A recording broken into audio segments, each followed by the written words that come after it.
میبینین برادران که هموطنان که یعنی کوچی هستن یعنی کوچی ها را جلوشان گرفتیم ما کوچی را نمیمانیم وقتی که اشرف غنی به مجاهدین توهین میکنه وقتی که اشرف غنی به مجاهدین توهین میکنه وقتی اشرف غنی به هویت ما توهین میکنه وقتی که به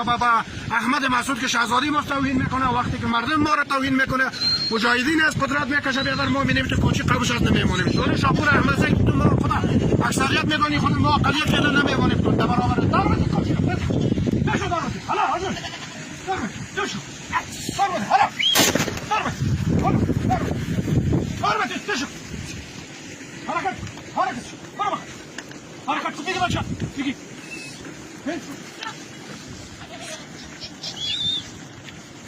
برو حرکت کسی دالا حرکت ليش حركت هلا برو بخير لا لا لا هاتي لنا كتكز ما غزاش انا بوطنك كسس ثلاث ليش هلا ثلاثة تيجي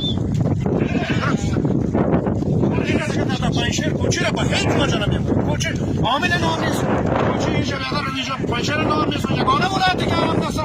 پنشر است ما کوچی را به هیچ وجه نمی‌مانیم دست حکومت خلاص اشرف غنی دست خلاص خدا راستی قناعت کنید کنیم که خودت بکنید از همه هموطن و قوما می‌خوایم تتمام افکار شود ما نمی‌مانیم کوچی را به هیچ وجه نمی‌مانیم یعنی کوچی را هی کردیم بیادر از این چیز دیگه کوچی را به هیچ وجه نمی‌مانیم کوچی حرکت تو تیز کن حاجی لوکاش